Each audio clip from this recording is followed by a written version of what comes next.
오늘 하나님께서 우리에게 주신 말씀 창세기 41장 37절에서 52절의 말씀입니다. 창세기 41장 37절에서 52절의 말씀, 하나님의 말씀을 봉독하겠습니다. 바로와 그의 모든 신하가 이 일을 좋게 여긴지라. 바로가 그의 신하들에게 이르되 이와 같이 하나님의 영에 감동된 사람을 우리가 어찌 찾을 수 있으리요 하고 요셉에게 이르되 하나님이 이 모든 것을 내게 보이셨으니 너와 같이 명철하고 지혜 있는 자가 없도다. 너는 내 집을 다스리라. 내 백성이 다 내 명령에 복종하리니 내가 너보다 높은 것은 내 왕자뿐이니라. 바로가 또 요셉에게 이르되 내가 너를 애굽 온 땅의 총리가 되게 하노라 하고 자기의 인장 반지를 빼어 요셉의 손에 끼우고 그에게 세마포 옷을 입히고 금사슬을 목에 걸고 자기에게 있는 버금 수레에 그를 태우매 무리가 그의 앞에서 소리 지르기를 엎드리라 하더라. 바로가 그에게 애굽 전국을 총리로 다스리게 하였더라. 바로가 요셉에게 이르되 나는 바로라. 애굽 온 땅에서 내 허락이 없이는 수족을 놀릴 자가 없으리라 하고 그가 요셉의 이름을 사브낫 바네아라 하고 또 온의 제사장 보디베라의 딸 아스낫을 그에게 주어 아내로 삼게 하니라. 요셉이 나가 애굽 온 땅을 순찰하니라. 요셉이 애굽 왕 바로 앞에 설 때에 30세라. 그가 바로 앞을 떠나 애굽 온 땅을 순찰하니 7배 풍년에 토지 소출이 심히 많은지라. 요셉이 애굽 땅에 있는 그 7년 곡물을 거두어 각 성에 저장하되 각 성읍 주위의 밭의 곡물을 그 성읍 중에 쌓아두매 쌓아둔 곡식이 바다 모래같이 심이 많아 세기를 그쳤으니 그 수가 한이 없음이었더라. 흉년이 들기 전에 요셉에게 두 아들이 나되 곧 온의 제사장 보디베라의 딸 아스낫이 그에게서 낳은지라. 요셉이 그의 장남의 이름을 므낫세라 하였으니 하나님이 내게 내 모든 고난과 내 아버지의 온 집 일을 잊어버리게 하셨다 하며 차남의 이름을 에브라임이라 하였으니 하나님이 나를 내가 수고한 땅에서 번성하게 하셨다 함이었더라. 아멘. 담임 목사님 나오셔서 하나님의 영에 감동된 사람이라는 제목으로 말씀 전하겠습니다. 예, 우리 저기 계신 분들 앞뒤로 한번 인사하실까요? 반갑습니다. 사랑합니다. 축복합니다. 우리 인사도록 하십시다.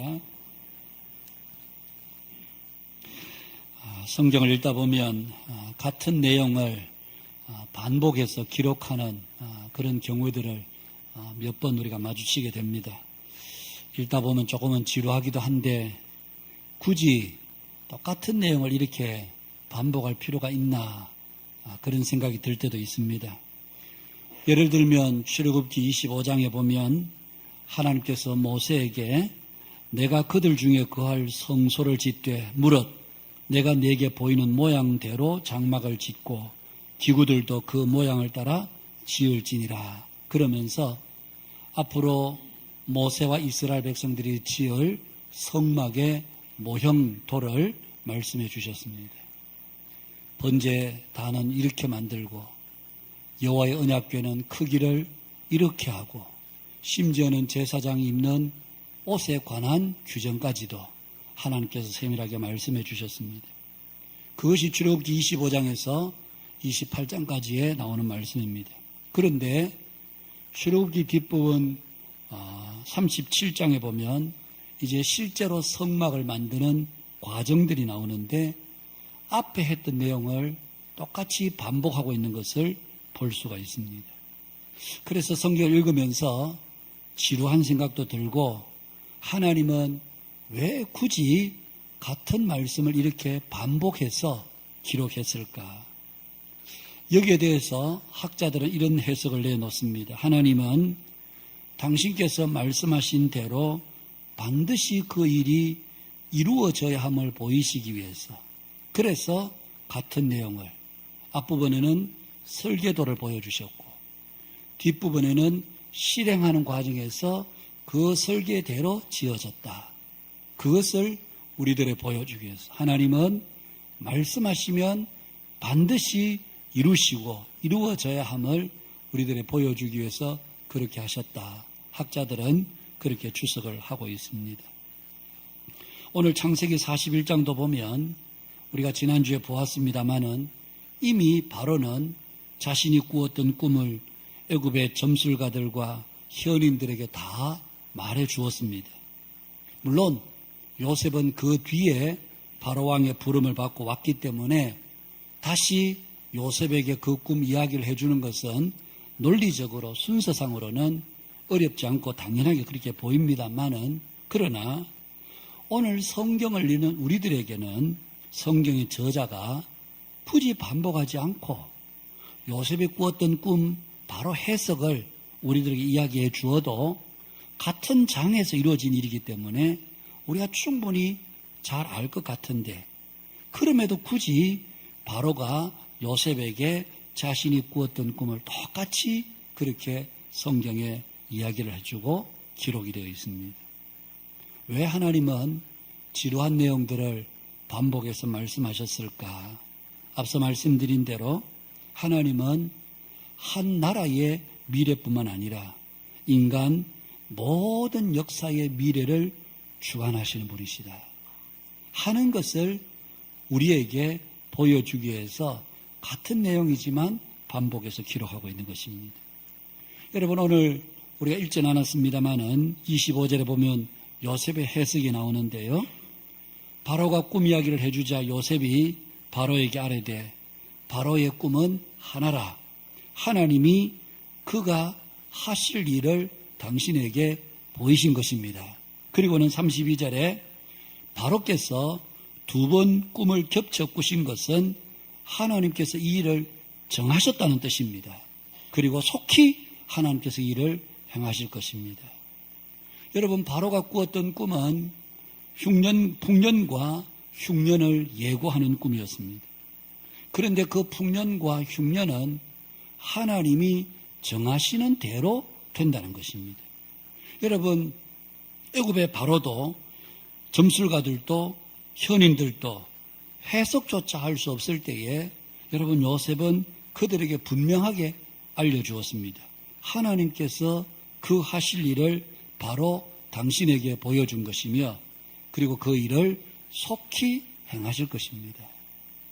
요셉이 이 말을 들어보면 하나님은 말씀하신 것을 반드시 실행하게 하시는 분이시다. 그것을 우리들에게 가르쳐 주지요. 사랑하는 여러분, 하나님은 우리의 과거도 우리의 현재도 주장하시고 주관하시는 분이시지만 더 나아가서 하나님은 우리의 미래까지도 다 주관하시고 섭리하시는 분이시란 얘기입니다.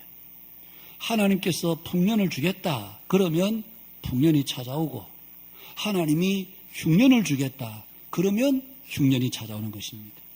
그 기간을 하나님이 7년이라 그러면 7년 동안 이루어지고, 그 기간을 1년이라 그러면 1년 동안 이루어지는 것입니다. 모든 역사가 하나님의 입에서 나오는 말씀대로 그대로 이루어지는 것이지, 그 말씀에 변개가 있거나 바꾸어져서 이루어지는 것은 아무것도 없다. 그것을 오늘 성경이 강조하기 위해서 요셉의 꿈을 2번씩이나 반복해서 말하는 것은, 하나님은 당신께서 말씀하신 것은 반드시 이루시는 분이시다. 그것을 우리들에게 가르쳐 주기 위함입니다. 여러분, 실제로 우리가 성경의 역사를 보면 하나님께서 그렇게 하신 일들이 여러 군데 나옵니다. 오늘 우리 시대의 미래학자로 사람들에게 널리 알려진 미국의 엘빈 토플러라고 하는 분이 계십니다. 이분은 2016년도에 이 세상을 떠났죠. 그분이 쓴 3권의 책은 우리들에게 지금도 미래에 대한 예상을 할 때에 마치 바이블처럼 읽혀지고 있는 그런 책인데요. 1970년도에 미래 충격이라는 책을 냈습니다. 그리고 1980년도에 제3의 물결이라고 하는 책을 냈습니다. 그리고 1990년도에 권력 이동이라는 책을 냈습니다. 10년 단위로 70년대에 미래 충격, 80년도에 제3의 물결, 90년도에 권력 이동. 여러분, 차례로 그 책을 써 놓았는데 이 책은 지금도 많은 사람들에게 굉장히 호평을 받고 있는 책들입니다. 그런데 그 책을 읽어보면 이 엘빈 토플러가 그 책에서 이야기한 미래가 앞으로 이렇게 펼쳐질 것이다 하는 1970년대에 썼던 내용이 오늘 21세기 2020년대에 그대로 세계 속에 이루어지고 있습니다. 그래서 정말 깜짝 놀랄 일입니다. 여러분, 1970년 같으면 우리나라는 동네마다 새마을운동의 깃발을 들고 잘 살아보세, 초가집도 없애고 그리고 낡은 길도 없애고 새로 길을 깔아서 우리가 한번 잘 살아보자, 새마을운동 노래를 한참 불렀던 그때입니다. 그런데 그때 이미 미국의 엘빈 토플러라고 하는 사람은 앞으로 미래 사회는 바로 정보화 사회가 될 것이다. 그리고 이 정보의 폭발적인 증가로 인해서 사람들의 직업도 바뀌고 기술도 바뀌고 인간관계에 많은 변화가 찾아올 것이다. 그리고 정보가 넘치면 넘칠수록 사람들에게 불안과 혼란이 더 커지게 될 것이다. 여러분, 이게 몇 년 전에 했던 이야기가 아니고 1970년도에 아직 우리는 세계화에 눈도 못 뜨는 그때에 이미 엘빈 토플러는 앞으로 우리가 사는 이 세상은 이런 세상이 될 거다. 그 책에서 그렇게 써놓았습니다. 많은 정치인들과 경제인들이 미래를 예측하기 위해서 얼마나 많은 노력을 합니까? 연구소를 두고 다가올 미래를 준비하고. 그러나 여러분, 오늘 우리가 엘빈 토플러를 위시해서 많은 미래학자들이 아무리 미래에 대해서 이야기를 한다 할지라도 그들은 모두 미래를 예측하는 사람들이지 미래를 주관하는 사람들이 아닙니다. 미래가 이렇게 될 것이다 예측은 할 수 있지만 그 미래에 실제로 그 일들이 일어나도록 주관하는 사람들은 아니라는 얘기입니다. 여러분, 오늘 우리의 미래를 존재하게 하시고 그리고 미래를 주관하시는 분은 오직 하나님 한 분밖에 없습니다. 인간은 예측할지라도 하나님은 그 모든 일을 실행에 옮기실 수 있는 분이라는 얘기입니다. 성경에 그런 증거들이 무수히 많습니다. 여러분, 몇 가지 제가 예를 들면 아수르 제국, 여러분 아수르 제국을 보시면 이 아수르 제국의 미래에 대해서 하나님은 일찍이 나훔 선지자를 통해서 말씀하셨습니다. 나훔서 1장 8절에 보면 그가 하나님을 말합니다. 범람하는 물로 그곳을 아수르를 이야기합니다. 진멸하시고 자기 대적들을 흑암으로 쫓아내시리라. 여러분, 나훔 선지자가 이 말씀을 예언할 때에 아수르는 굉장히 부강한 제국을 이루고 있는 나라였습니다. 아수르가 무너질 거라고는 아무도 예상하지도 않았고 상상하지도 않았었습니다. 그런데 아수르가 무너지기 벌써 40년, 50년 전에 하나님은 나훔 선지자를 통해서 하나님께서 물을 범람시켜서 그 아수르를 진멸하실 것이고 자기의 대적들을 다 흩어버리실 것이다. 여러분, 나훔 선지자는 아수르의 미래에 대해서 이렇게 예언의 말씀을 선포했었습니다. 여러분, 그 선포의 말씀대로 BC 609년에 이 아수르는 바벨론에 의해서 멸망하게 됩니다. 나훔 선지자가 예언했던 대로 아수르 내륙으로 흐르는 코세르 강이 범람하면서 한쪽 성벽 일부가 무너지게 됩니다. 그 무너진 곳으로 바벨론의 군대가 들어오게 됩니다. 그리고 아수르가 멸망합니다. 그리고 아수르는 오랫동안 폐허로 있었습니다. 그런데 그 폐허 위에 비가 오고 퇴적물이 쌓이고 퇴적물이 쌓이면서 여러분 19세기에 영국의 오스틴 헨리 레이어드라고 하는 이 사람 고고학자인데 이 사람이 이 아수르의 왕궁의 실체를 발굴하기까지 이 아수르의 그 번영함과 번성함은 지하 6m에 매장되어 있었습니다. 아무도 그 밑에 아수르가 있을 거라고는 생각지를 못했습니다. 그런데 19세기에 헨리 오스틴 레이어드라는 사람이 고고학을 발굴하면서 그 지하 6m에 아수르의 제국이 있는 것을 고고학적으로 발굴해낸 것이었습니다. 보십시오. 하나님께서 당신이 물을 범람시켜서 그들을 하나님께서 완전히 무너뜨리시는, 이게 바로 하나님께서 행하시는 놀라운 말씀의 실제였던 것입니다. 바벨론도 마찬가지입니다. 여러분, 바벨론의 나라가 아직 일어서기도 전에 하나님은 이사야, 예레미야, 다니엘 선지자를 통해서 하나님께서 이 바벨론의 미래에 대해서 말씀하셨습니다. 여러분, 이사야 선지자는 BC 740년에서 680년, 그때는 아직 바벨론이라는 나라는 있었지만 저 변방에 조그마한 도시국가 정도, 그런 정도의 미미한 그런 존재였습니다. 그런데 하나님은 이사야 13장 17절에서 바벨론에 대해서 이렇게 말씀합니다. 보라, 은을 돌아보지 아니하며 금을 기뻐하지 아니하는 메대 사람을 내가 충동하여 그들을, 여기서 그들은 바로 바벨론을 이야기합니다. 바벨론 나라가 아직 실체가 없습니다. 세상 속의 제국으로 아직도 눈에 드러나지도 않는 때입니다. 그럼에도 하나님은 이사야 선지자를 통해서 내가 은을 돌아보지도 않고 금을 기뻐하지도 않는 메대라는 나라도 아주 미미한 작은 나라에 불과한데, 그 메대라는 나라를, 사람들을 내가 충동해서 바벨론을 치게 하실 것이다. 예레미야 25장 11절과 12절 말씀 화면 한번 띄워보시죠.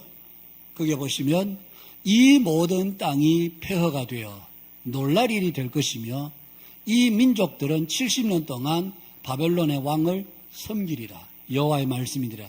여기 11절 앞부분의 말씀은 이스라엘 백성들이 바벨론에 70년 포로 생활하게 될 거라는 말씀입니다. 그런데 12절 말씀이 70년이 끝나면 내가 바벨론의 왕과 그의 나라와 갈대아인의 땅을 그 죄악으로 말미암아 벌하여 영원히 폐허가 되게 하며. 여러분, 예레미야 선지자가 이 말을 할 때도 아직도 바벨론 나라가 세워지지 않는 때입니다. 조그마한 도시국가로 미미하게 작은 나라입니다. 그럼에도 불구하고 하나님께서 말씀하시기를 이스라엘 백성들이 앞으로 바벨론에 70년 포로가 될 것이다. 말씀대로 포로가 되었습니다. 그런데 그 다음에 말씀이 70년이 끝나면 내가 바벨론 왕과 그의 나라와 갈대아인의 땅을 그 죄악으로 말미암아 벌하여 영원히 폐허가 되게 하겠다. 바벨론이 제국으로 세워진 지 70년 만에 멸망하게 됩니다. BC 609년에 아수르를 이기면서 바벨론이 제국으로 성장하게 됩니다. 그리고는 BC 539년, 정확하게 70년 만에 메대라고 하는 이름도 듣도 보도 못한 작은 나라에 의해서 이 바벨론 거대한 제국이 일시에 무너져 버리게 됩니다. 여러분, 성경 이런 예들이 자세히 보면 무수히 많습니다. 하나님은 말씀하시면 반드시 그 말씀대로 이루시는 분이시다. 여러분, 역사의 주인은 사람들이 의샤해서 지혜를 짜내고 전략을 짜내고 어떤 계획을 세우고 방법을 짜내고 그래서 역사가 흘러가는 것 같지만, 어떤 한 위대한 지도자가 나타나서 그 지도자가 이 세상 역사를 좌우하는 것 같지만 그렇지 않습니다. 모든 역사는 성경 속에 있습니다. 하나님이 말씀하시는 대로 그 역사는 그렇게 이루어지고 만들어져 가는 것입니다. 오늘 저와 여러분의 삶의 미래도 마찬가지입니다. 오늘 그리스도인된 저와 여러분의 우리의 모든 삶의 미래는 어디 있느냐? 성경에 있습니다. 여러분, 이 성경 속에 이미 우리가 걸어가야 될 모든 길을 말씀해 놓았습니다. 로마서 8장 15절에 너희들이 현재 고난을 받지만 그러나 이 고난은 장차 너희들이 받게 될 그 영원한 영광에 비할 바가 안 된다. 너희들이 지금 잠시 고난을 받지만 그러나 장차 하나님께서 너희들에게 주실 것은 영원한, 비교할 수 없는 영광을 너희들에게 주시겠다. 하나님이 성경 속에 약속해 놓으셨습니다. 우리가 이 땅에서 죽음으로 끝나는 것이 아니라 영원한 생명을 살게 될 거라고 성경이 말씀하고 있습니다. 그것뿐만이 아니죠. 너희들은 장차 주님과 함께 이 땅에서 영원토록 왕 노릇하게 되리라. 성경이 우리들에게 성도들의 미래에 대해서 약속해 놓은 말씀입니다. 우리가 땅에서 고난을 당하고 어려움을 당할 때는 여러분 그것이 힘들고 괴롭고 고통스러운 것 같지만 그러나 우리의 모든 미래는 주님 안에 있습니다. 성경 속에서 이미 예수 믿는 그리스도인들이 받게 될 영광, 받게 될 은혜, 받게 될 상급을 이미 성경에 말씀하신 대로 이루어질 것이라는 얘기입니다. 그래서 우리가 창세기를 보고 성경을 볼 때마다 깜짝깜짝 놀라는 것이 미래의 위대한 미래 탁월한 학자들은 미래에 대해서 예측은 할 수 있지만 그러나 우리의 미래를 주관하시는 분은 하나님이시구나. 오늘 저와 여러분의 영원한 미래를 주관하시고 주장하시는 분은 하나님이신 것을 굳게 믿고 그 하나님을 절대 신뢰하는 저와 여러분 되기를 주의 이름으로 축복합니다. 하나님은 그 일을 위해서 하나님은 미리 요셉을 준비시키셨습니다. 지난주에도 제가 말씀을 드렸습니다마는 요셉의 삶에는 변곡점들이 참 많았습니다. 여러분, 그때마다 요셉은 이해할 수가 없었습니다.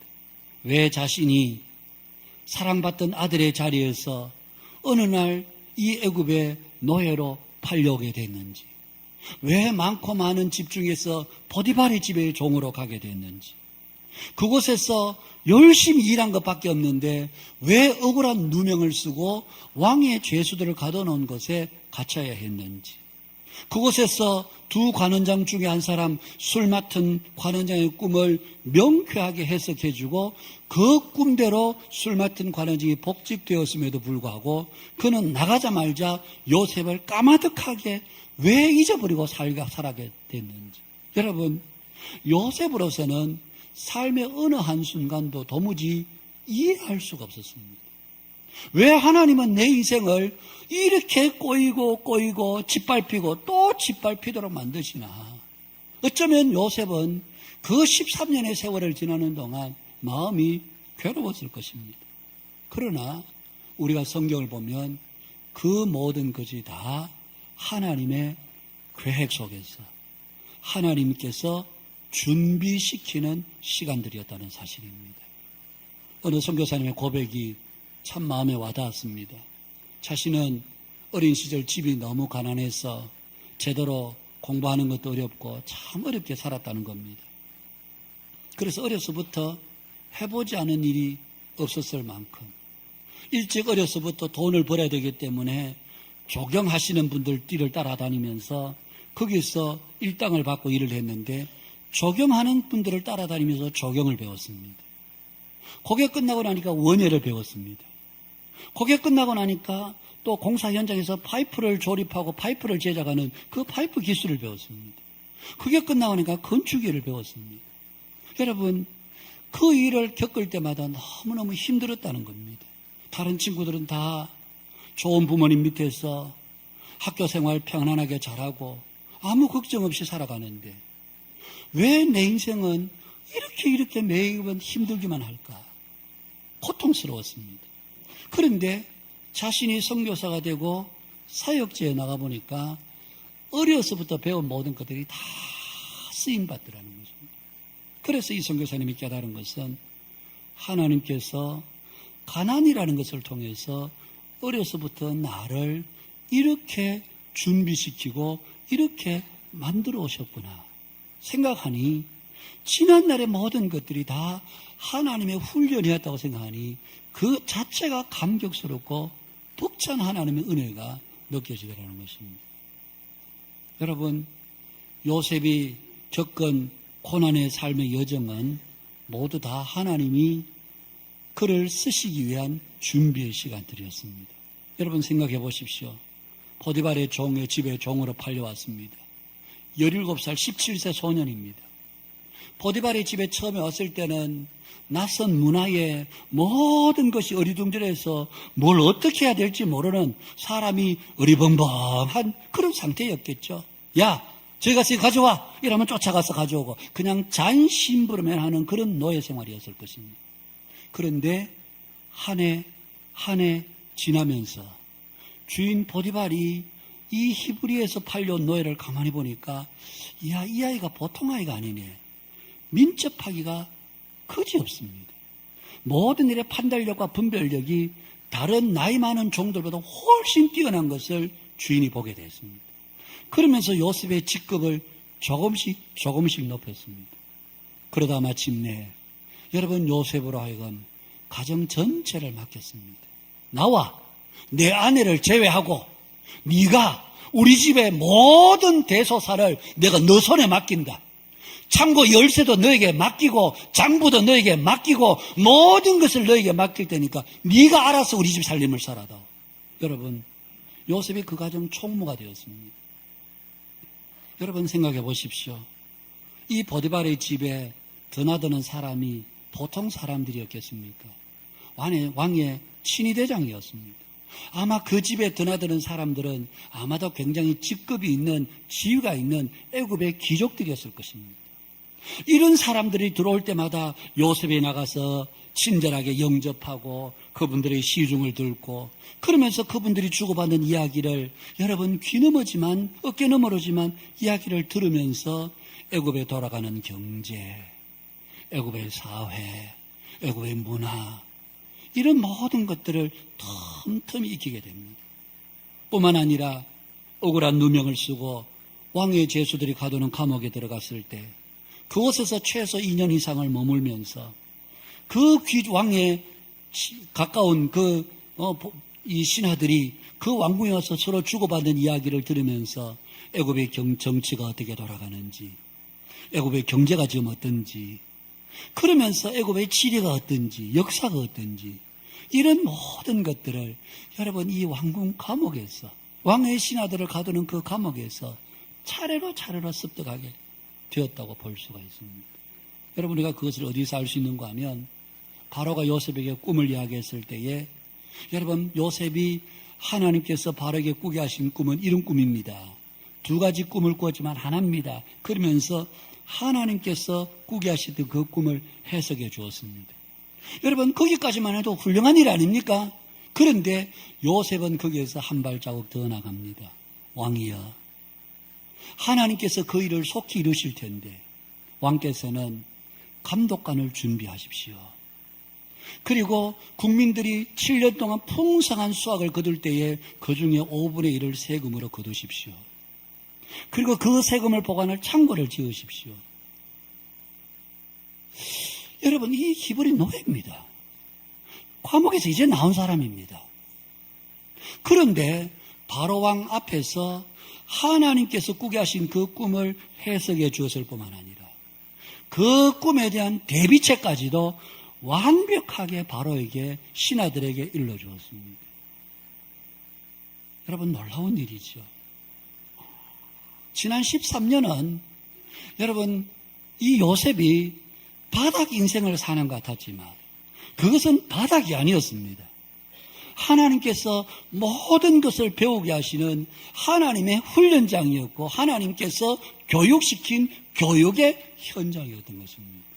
그 13년이 요셉에게 없었더라면 절대로 이런 해석을 내어놓을 수가 없었습니다. 이런 해결책을 내어놓을 수가 없었습니다. 그 지엄한 바로왕 앞에서 감독관을 세우고 세금은 이렇게 거두시고 그것을 이렇게 저장하시고 이렇게 나중에 쓰이면 됩니다 라고 할 수 있었던 것은 우리가 성경을 볼 때는 그거 뭐 쉬운 일이지 뭐 싶지만 여러분 그게 결코 쉬운 일이 아닙니다. 우리나라에도 반도체가 호황을 이루니까 얼마 전에도 우리 정부에서 앞으로 초과 이윤을 어떻게 우리가 분배할 것인가 그러다가 그 말이 지금 쑥 들어가 버렸습니다. 초과 이윤이 생길지 안 생길지도 모르는데 지금 뭐 주가가 좀 높아지고 조금 뭐 장사가 된다 싶으니까 야 앞으로 그러면 막대한 이 세금이 걷어지면 그거 어떻게 나눌 거야? 그야말로 김치국부터 마시는 거죠. 여러분 우리는 미래를 잘 모르는 것입니다. 무엇을 어떻게 계획을 세워야 될지를 모르는 것입니다. 그러나 요셉은 여러분 이미 하나님이 꾸게 하신 꿈을 해석해 줬을 뿐만 아니라 그 꿈에 대한 해결책, 어떤 대비를 해야 되는지 그것까지 완벽하게 일러줍니다. 이게 13년 바닥 인생을 살면서 요셉이 배우고 체득했던 그런 사람 경영, 인간 경영, 세상 경영에 대한 지혜였던 것입니다. 사랑하는 여러분, 오늘 우리가 살아가는 우리의 삶의 현장은 다 다릅니다. 그러나 어떤 사람은 고난의 현장 앞에서 늘 불평하고 비관하고 원망하며 사는 사람이 있는가 하면 내가 비록 어렵지만 이 순간순간은 하나님께서 내게 주신 시간이야. 하나님께서 나를 지금도 보이지 않는 내가 알지 못한 하나님의 훈련이 있어. 참고 기다리며 인내하는 사람들에게 하나님께서 그 영광의 날을 열어주신다는 사실입니다. 그래서 오늘 믿는 성도들은 우리가 크고 작은 어떤 일을 당할 때마다 왜 나에게 이런 일을 주시나가 아니라 하나님께서 이 일을 통해서 하나님이 나를 어떻게 준비시키는가, 하나님이 나를 어떻게 사용하기를 원하실까, 이것을 생각하면서 기대하면서 우리의 소망을 하나님께 두는 것입니다. 이것이 요셉을 통해서 오늘 우리들에게 보여주는 하나님의 진리입니다. 그렇게 요셉이 완벽한 해결책을 놓았을 때에 여러분 오늘 바로와 그의 신하들의 반응이 무엇입니까? 37절에 보니까 바로와 그의 모든 신하가 이 일을 좋게 여긴지라. 지금 요셉이 제안하는 그 해결책을 들어보니까 야, 너무 좋다. 여기서 좋게 여겼다는 말은 그냥 감정적으로 좋았다 그런 뜻이 아니고 네가 이야기한 것은 정말 믿을 만하다. 신뢰할 만하다. 그대로 따라해도 되겠다. 이게 바로와 그 신하들이 보인 반응이었습니다. 그러면서 38절에 바로가 신하들 앞에서 이렇게 이야기를 합니다. 이와 같이 하나님의 영에 감동된 사람을 우리가 어찌 찾을 수 있으리요. 하나님의 영에 감동된 사람. 우리 히브리 원문에는 감동된이라는 말이 없습니다. 하나님의 영이 그 안에 있는 사람, 그렇게 되어 있습니다. 하나님의 영이 그 속에 있는 사람을 우리가 어디서 또 만날 수 있겠는가. 그러면서 요셉을 애굽의 총리로 세우게 됩니다. 사랑하는 여러분, 오늘 우리가 이 땅을 살아가면서 우리는 하나님의 영으로 충만한 사람인지 아니면 하나님의 영이 아닌 육신의 지혜와 능력으로 충만한 사람인지 오늘 요셉을 통해서 우리가 우리 자신을 보게 됩니다. 여러분, 성령님은 우리 속에 감정의 변화만을 일으키시는 분이 아닙니다. 성령님이 우리 안에 거하시면 올바른 분별력이 생깁니다. 판단력이 생깁니다. 무엇이 앞서고 무엇이 뒤서야 하는지 그 질서를 세울 수 있는 지각과 지혜를 주시는 분이 바로 성령님이십니다. 하나님의 영이 우리 안에 있을 때에 여러분 요셉처럼 우리 속에서 하나님의 지혜가 나타납니다. 그리고 하나님의 성품이 드러나게 됩니다. 사랑하고 온유하고 겸손하고 오래 참고 용서하고. 성령이 우리 안에 거한다고 하면서 사람들을 판단하고 비난하고 정죄하고 분쟁을 일으키고, 그것은 성령님의 역사가 아닙니다. 성령님의 역사가 있는 곳에는 화평이 있고 용서가 있고 오래 참음이 있고 온유함이 있고 사랑이 있지. 거기서 분열이 있고 갈등이 있고 다툼이 있고, 이것은 여러분 누가 무슨 말을 해도 그것은 성령의 역사가 아닙니다. 성령님은 그렇게 다투고 싸우는데 역사하시는 분이 아니십니다. 그럼에도 우리는 성령으로 충만하다고 하면서 우리 속에 참된 영의 사람으로서의 모습이 보이지 않을 때가 많습니다. 오늘 저와 여러분의 속에는 하나님의 영이신 성령님이 거하고 계십니까? 하나님의 성령이 우리 안에 있을 때에 가정에서든 교회에서든 직장에서든 연약한 사람을 보면 불쌍히 여기고 부족한 사람을 보면 내가 어떻게 하면 도와줄까, 그런 긍휼의 마음이 생기고 사랑의 마음이 생기고 용서의 마음이 생겨서 주 안에서 화평하게 되는 것이, 저 사람만 있으면 우리 모임이 뭔가 모르게 풍성해지는 것 같아. 그런 사람이 있는가 하면 저 사람만 오면 우리 몸이 다 깨져. 사람들 사이에 갈등이 일어나고 분쟁이 일어나고 다툼이 일어나고. 여러분, 어떤 사람이 성령의 사람이겠습니까?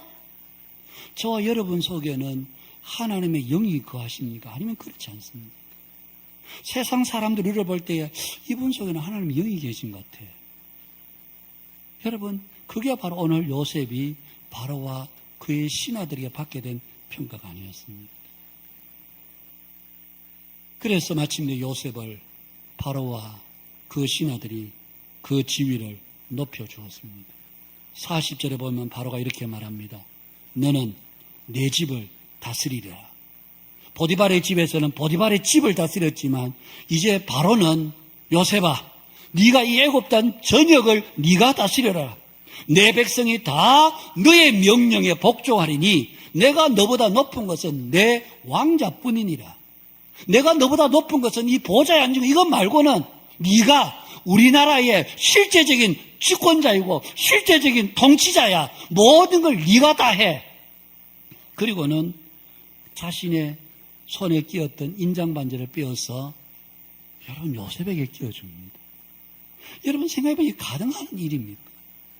히브리에서 8년 노예입니다. 나이 이제 30살 되는 청년입니다.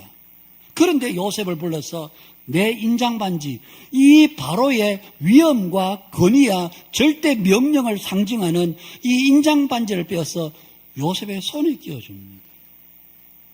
그리고는 그에게 세마 보옷을 입히고 금사슬을 목에 걸게 하고, 그리고 자신의 버금수레, 여기 버금수레라는 말은 두 번째 수레라는 말입니다. 첫 번째 수레는 바로 자신이 타야 되는 거고, 두 번째 수레는 첫 번째 수레 못지않게 바로의 위엄을 상징하는 그 두 번째 수레를 요셉에게 내어주면서 네가 이 수레를 타고 전국을 총리해라. 이 수레를 타고 네가 어디를 가든지 이 수레 앞에 너 앞에 절하지 않을 사람이 없다. 그러면서 그를 버금수레에 태워서 애굽 전역을 총리하게 합니다. 그리고는 그의 이름을 요셉이 아니라 사브낫 바네아라 그렇게 고쳐서 불러줍니다. 사브낫 바네아라는 말은 그 뜻이 비밀을 아는 자, 생명을 구원한 사람, 이런 뜻입니다. 요셉아, 너는 우리가 알지 못하는 비밀을 아는 사람이고, 너는 우리가 할 수 없는 우리의 생명을 구원한 사람이야.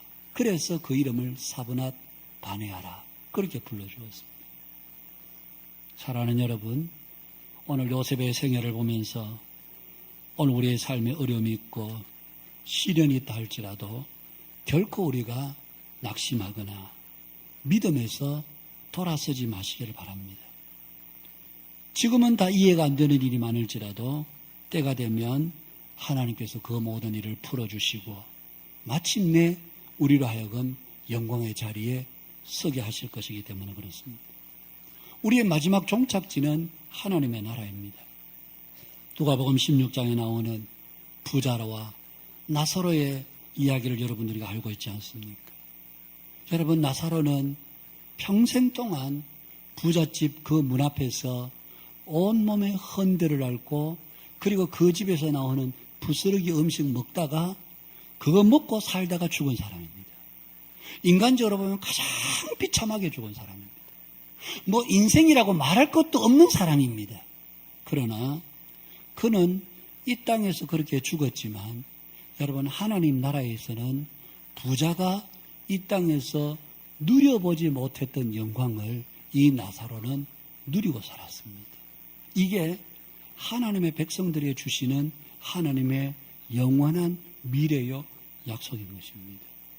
창세기 50장에 보면 요셉이 110세에 죽습니다. 30세에 총리가 되어서 110세에 죽었으니까 80년을 애굽의 제2인자의 자리에 그가 있었던 사람입니다. 여러분, 요셉이 했던 것은 육신을 따라 살지 않았습니다. 영을 따라서 믿음으로 살다가 그렇게 간 사람입니다.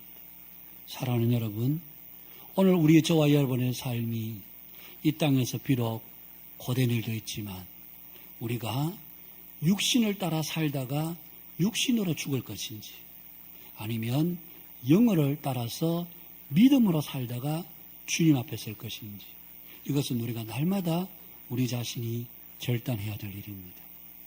이 세상에서 누가 돈이 얼마나 많으냐, 얼마나 편안하게 잘 살았냐, 그 문제 아닙니다, 여러분.